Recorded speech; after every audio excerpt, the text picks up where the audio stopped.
بسم اللہ الرحمن الرحیم وبہ نستعین۔ اسلام دین جنگ نہیں ہے، جس کا تصور یہ ہو کہ ہر حالت میں ہر وقت ہمیشہ جو ہے جنگ سے آگے بڑھنا چاہیے۔ اسلام دین امن ہے، گہوارہ امن ہے۔ اسلام انسانوں کو امن کی طرف، امنیت کی طرف، سکون کی طرف بلاتا ہے، چونکہ اسلام کا مقصد خدا ہے۔ خدا منبع امن ہے، منبع سکون ہے۔ وہاں وحشت کا تصور، خوف کا تصور، ناامنی کا تصور نہیں ہے، اور انسان بندگی کے ذریعے اس مقصد کے حصول کے لیے جب تک اس کی زندگی میں امن حکم فرما نہ ہو، سکون حکم فرما نہ ہو، ناامنی کے ساتھ، بے سکونی کے ساتھ، پریشانی کے ساتھ انسان مقصد حاصل نہیں کر سکتا ہے۔ اور حصول خدا 1 منٹ کا کام، 2 منٹ کا کام نہیں ہے۔ حصول خدا جو اہم مقصد ہے، اس تک پہنچنے کے لیے در واقع نفس کے ساتھ اس نے لڑنا ہے، ایک جہاد ابدی کے ساتھ اس نے آگے جانا ہے۔ بنابراین انسان جس کا نام بندگی ہے، یعنی جہاد بالنفس، نفس کے ساتھ جہاد کرنا جو جہاد اکبر ہے، اپنی زندگی میں فردی طور پر، اجتماعی طور پر، اخلاقی، سیاسی طور پر، درونی اور بیرونی اعتبار سے اس وقت تک انسان اس زندگی میں موفق اور کامیاب نہیں ہو سکتا جب تک اس کی زندگی میں امن نہ ہو، سکون نہ ہو۔ پریشانی اور بے سکونی سے دور ہو کر وہ عبودیت کی زندگی کو جامہ عمل پہنا سکتا ہے۔ ایک عابد معبود حقیقی تک پہنچنے کے لیے عبودیت کے ذریعے، عبودیت کا جو لباس ہے وہ پہن کر وہ پہنچ سکتا ہے، تو وہ اس وقت اس کے لیے ممکن ہے جب اس کی زندگی میں بے سکونی نہ ہو، پریشانی نہ ہو اور ناامنی نہ ہو۔ تو اسلام امن لے کر، امنیت لے کر، سکون لے کر آیا ہے، اضطراب پیدا کرنے کے لیے، وحشت پھیلانے کے لیے، اور سکون ختم کر کے اس کی جگہ بے سکونی لا کر بے سکونی میں ڈالنے کے لیے نہیں آیا ہے۔ لیکن اس کا مطلب یہ ہرگز نہیں ہے کہ اسلام میں جنگ نہ ہو، نہیں۔ جب اسلام دیکھتا ہے، دین دیکھتا ہے کہ مقصد کی راہ میں بہت ساری چیزیں رکاوٹ بن رہی ہے، ان رکاوٹوں کی وجہ سے معاشرہ مقصد تک نہیں پہنچ رہا ہے۔ مقصد یعنی خدا، خدا یعنی روشنی، خدا یعنی کمال، خدا یعنی منبع حیات، تو رکاوٹوں کی وجہ سے انسان کو حیات ابدی نصیب نہیں ہو رہی ہے، روشنی نصیب نہیں ہو رہی ہے، عزت و معرفت نصیب نہیں ہو رہی ہے۔ عزت کی راہ میں، معرفت کی راہ میں، کمال کی راہ میں، خوبصورتی کی راہ میں، بلندی کی راہ میں اور حیات ابدی کی راہ میں جو خدا ہے، بہت ساری چیزیں، بہت سارے لوگ رکاوٹ بن رہے ہیں، تو اس وقت اسلام رکاوٹوں کو ہٹانے کے لیے، تاکہ انسان خدا تک پہنچے، مقصد تک پہنچے، اجازت دیتا ہے۔ تو اس وقت اسلام میں جنگ کا تصور آتا ہے۔ پیغمبر اکرم نے اپنی مختصر سی زندگی میں کفار کے خلاف، مشرکین کے خلاف، بت پرستوں کے خلاف آپ نے جنگیں لڑی ہے، اور صلح بھی آپ کی زندگی میں ہم دیکھتے ہیں، جنگ بھی آپ کی زندگی میں ہم دیکھتے ہیں۔ مولا امیر المؤمنین جو نفس پیغمبر ہے، آپ کی زندگی میں صلح بھی ہم دیکھتے ہیں اور جنگ بھی ہم دیکھتے ہیں۔ تو ایسے میں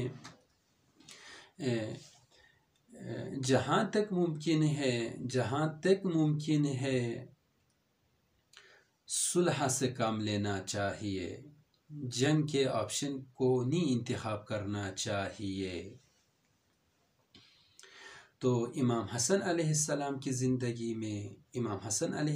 زندگی میں جنگ کی صورت میں جو دوسرے خطرات تھے، وہاں ایک بہت بڑا خطر امنیت کا مسئلہ تھا کہ امام نہیں چاہتے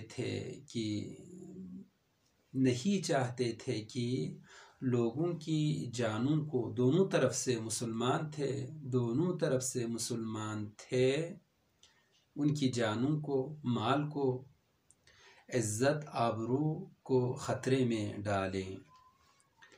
حفظ امنیت کی حفاظت کی خاطر، امنیت کو بچانے کے لیے ایک دلسوز لیڈر کی طرف سے سکون برقرار کرنے کے لیے، سکون برقرار رکھنے کے لیے ایک دلسوز، مہربان، دور اندیش، حکیم، عاقل لیڈر کی طرف سے اس طرح سے فیصلہ ہونا چاہیے کہ ہر ممکن کوشش کر کے سکون فراہم کیا جائے، امن فراہم کیا جائے۔ تو 3 طرح کی امنیت کی ضرورت تھی۔ اگر امام علیہ السلام جنگ کے آپشن کو آپ انتخاب کرتے تو یہ جو امنیت ہے اس امنیت کو سب سے بڑا خطرہ تھا، امنیت خطرے میں تھی۔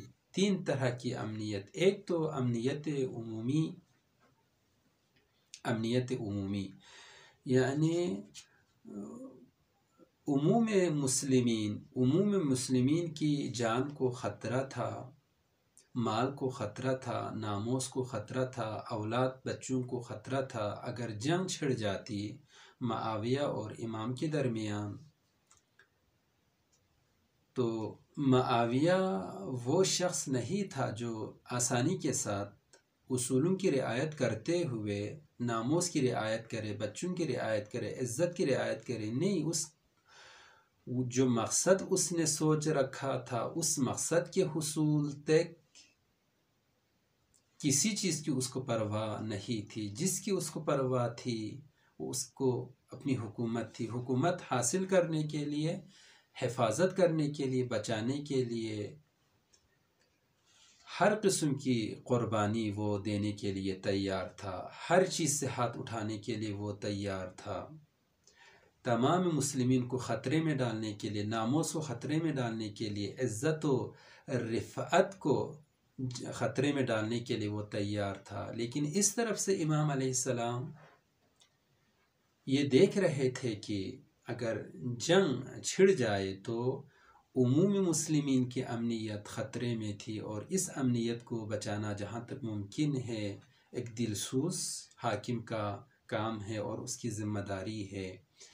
ایک طرف سے آپ امنیت عمومی کو برقرار رکھنا، اس کو بچانا اور قائم کرنا آپ چاہتے ہیں کہ مسلمان کو کوئی خطرہ نہ ہو، مسلمان کی جان خطرے میں نہ پڑے، اور دوسری طرف سے جس امنیت کی آپ کو ضرورت تھی، شیعیان امیر المؤمنین کے ماننے والے، چاہنے والے، دوستداران امیر المؤمنین کی حفاظت، ان کے لیے امن برقرار کرنا، امنیت برقرار کرنا، یہ بھی آپ کی ذمہ داری تھی۔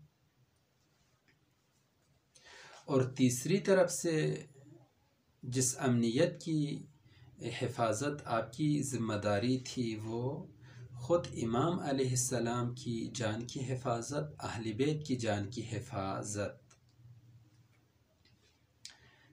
ٹھیک ہے، دیکھیں، شہادت فخر ہے، افتخار ہے، عزت ہے، لیکن ہر جگہ شہادت سے کام نہیں بڑھتا ہے۔ شہادت اسلام کے لیے ہے، یعنی ایک اہم مقصد کی خاطر شہادت ٹھیک ہے۔ شہادت اس وقت بہتر اور بہترین ہے جب جو مقصد شہادت کی وجہ سے حاصل کرنا ہے وہ حاصل ہو جائے۔ تو اس شہادت کے پیچھے اگر مقصد ہو، مقصد کا حصول ہو، تو اس وقت یہ شہادت قابل تعریف ہے، قابل افتخار ہے۔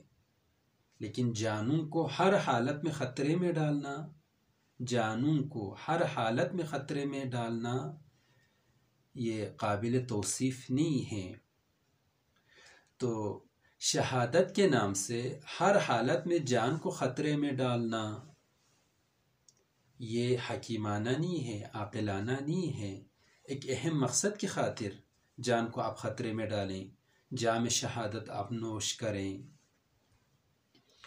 یعنی اس وقت نہ امام کا شہید ہونا اسلام و مسلمین کے نفع میں ہے، نہ مسلمانوں کا قتل عام اسلام و مسلمین کے نفع میں ہے، نہ شیعیان امیر المؤمنین کا قتل عام ہونا، شہید ہونا اسلام و مسلمین کے نفع میں ہے۔ یہ تشخیص امام علیہ السلام دور اندیشی کی بنیاد پر، عقلانیت کی بنیاد پر، حکمت حکیمانہ اصولوں کی بنیاد پر آپ دیتے ہیں۔ بنابراین ایجاد امنیت کی خاطر، حفظ امنیت کی خاطر، اور خصوصاً اسلام کو جو خطرہ تھا، اسلام کو امن میں رکھنا آپ چاہتے تھے۔ لوگ اسلام ہراسی کی نگاہ سے اسلام کو ایک دین جنگ، دین مخالف صلح، دین مخالف امن، دین مخالف سکون نہ سمجھے۔ اس طرح سے ایک تصویر اسلام کو لوگوں کی نگاہ میں، دنیا والوں کی نگاہ میں آپ پیش کرنا نہیں چاہتے تھے کہ یہ تصویر دیکھ کر اسلام سے لوگ بدظن ہو جائے، اسلام کی ایک اس طرح کی تصویر لوگوں کے ذہن میں آ جائے۔